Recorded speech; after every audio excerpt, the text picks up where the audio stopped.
L'éthique, leçon du 8 juin 1960.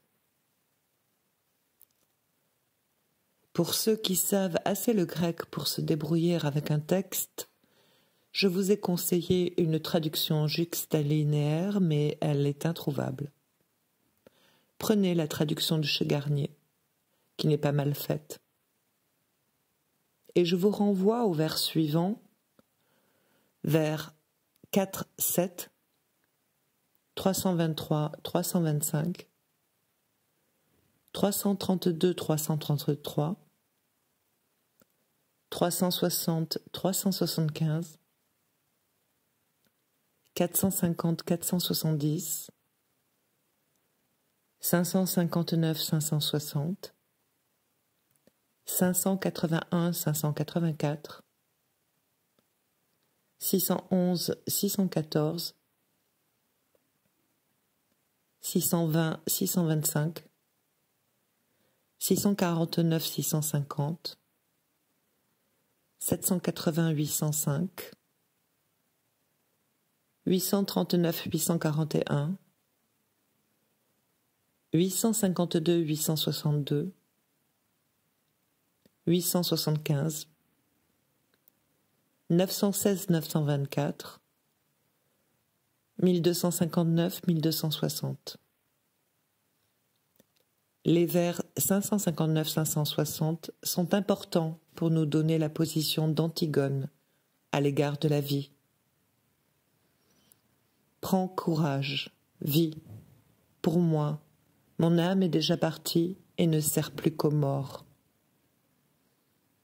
Elle dit à proprement parler que son âme est morte depuis longtemps, qu'elle est destinée à venir en aide aux orphelines. C'est le même orpheline dont nous avons parlé à propos d'Ophélie. À venir en aide aux morts. Les vers 611-614 et 620-625 concernent ce que dit le cœur concernant la limite autour de laquelle se joue en somme ce qu'Antigone veut. Sans jamais vieillir, tu règnes éternellement dans la splendeur du flamboyant Olympe. Une loi, en effet, prévaudra toujours, comme elle a toujours prévalu, parmi les hommes. L'espérance mensongère est utile aux mortels, mais elle déjoue les désirs de beaucoup. Elle les excite au mal à leur insu, avant qu'ils aient mis le pied sur le feu ardent. C'est autour de cette limite, de l'athée, que la destinée d'Antigone se joue, et le terme qui termine chacun de ces deux passages, qui est « ektos atas », j'en ai signalé l'importance la dernière fois. Ektos, c'est bien un « en dehors ». Je veux dire une chose qui se passe une fois franchie la limite de l'athée. Quelque part, par exemple, le messager, le gardien qui est venu raconter l'événement attentatoire à l'autorité de Créon, dit à la fin qu'il est ektos elpidos, au-delà de toute espérance. Il n'espérait plus être sauvé. Cet ektos atas a vraiment dans le texte, de la façon la plus claire, ce sens du franchissement d'une limite. Et c'est bien autour de cela que le chant du cœur, à ce moment-là, se développe. De même qu'il dit qu'il se dirige pros aten, c'est-à-dire vers l'athée. Il y a là un choc avec les directions indiquées. Tout le système prépositionnel des Grecs est tellement là-dessus vif et suggestif. C'est en temps, nous dit-on, que l'homme prend le mal pour le bien, et là aussi il faut l'intégrer dans notre registre. C'est parce que quelque chose qui est au-delà des limites de l'athée est devenu pour Antigone son bien à elle, c'est-à-dire un bien qui n'est pas celui de tous les autres, qu'elle se dirige pros aten. Pour reprendre le problème d'une façon qui me permette d'intégrer nos remarques, il faut une fois de plus revenir à la notion, à une vue simple, lavée, dégagée, du héros de la tragédie, et pas de n'importe quel héros, de celui que nous avons devant nous, Antigone. C'est une chose qui a tout de même frappé certains commentateurs de Sophocle, au singulier, car j'ai, avec surprise, trouvé que sous la plume d'un auteur d'un livre récent sur Sophocle, qui est Karl Reinhardt, c'est le seul qui s'est en somme aperçu de quelque chose d'assez important, encore que je crois que ce n'est pas à proprement parler ce dont il s'agit. C'est quelque chose que Karl Reinhardt souligne sous la forme de la solitude particulière du héros sophocléen. Monomenei, souligne-t-il, est ce très joli terme qu'on trouve sous la plume de Sophocle. Phrénos iorotei, celui qui emmène pâturer à l'écart ses pensées. Il est certain que ce n'est pas de cela qu'il s'agit, parce qu'en fin de compte, le héros de la tragédie participe toujours de cet isolement. Il est toujours hors des limites, toujours en flèche, et par conséquent, il est, par quelque côté, arraché à la structure.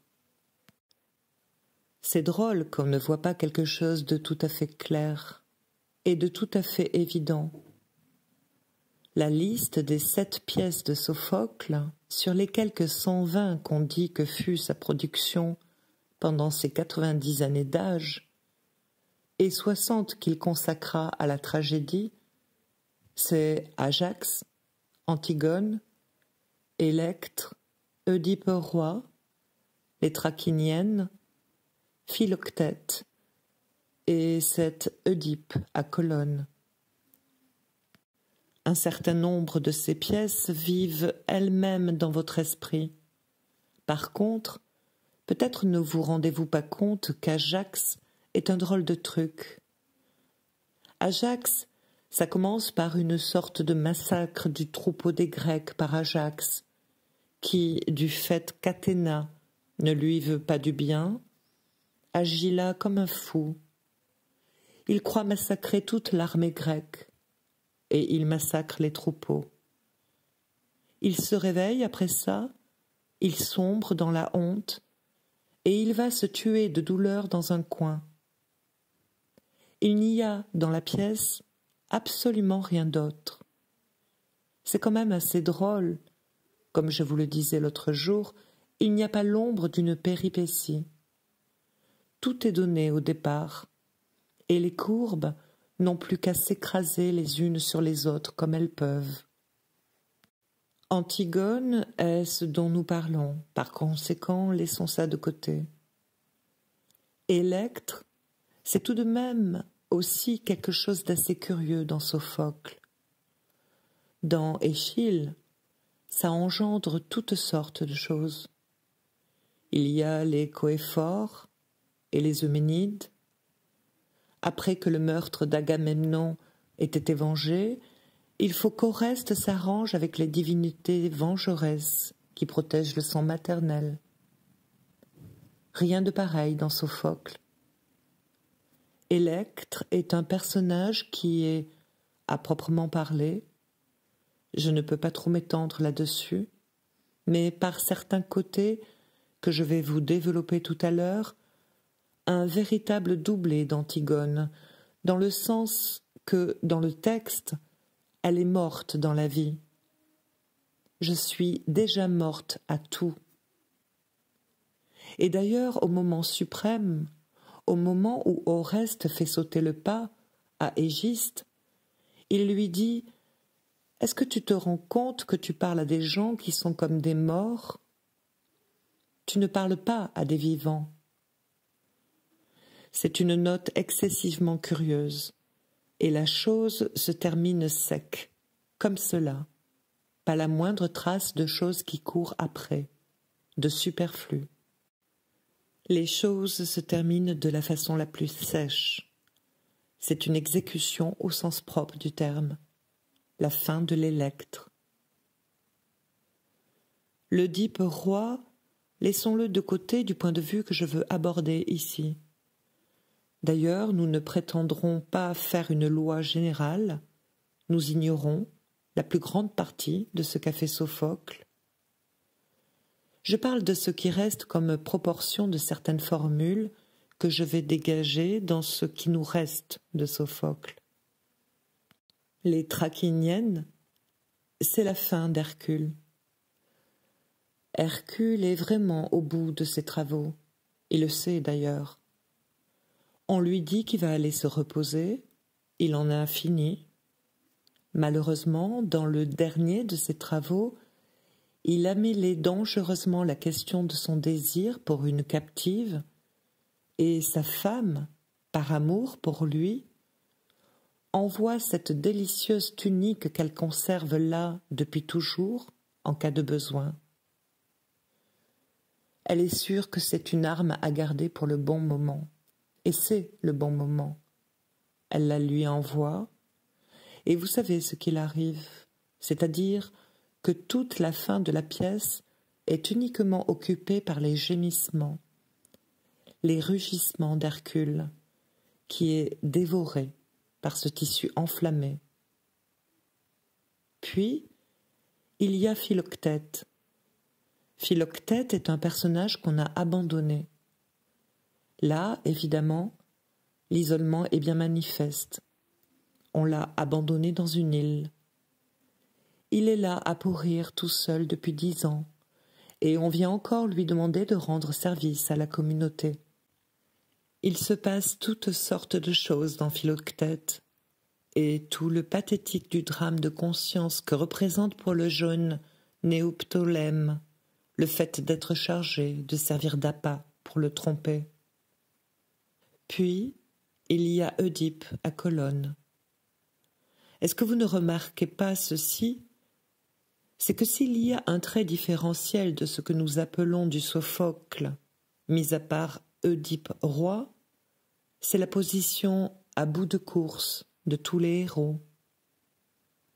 Ils sont portés sur un extrême qui se situe dans un rapport que la solitude, définie par rapport au prochain, est très loin d'épuiser. C'est d'autre chose qu'il s'agit. Bref, ce sont des personnages d'ores et déjà, et d'emblée, situés dans une zone limite, une zone entre la vie et la mort, à proprement parler. Le thème de l'entre la vie et la mort est d'ailleurs formulé comme tel dans le texte, articulé, mais il est éclatant, manifeste dans les situations.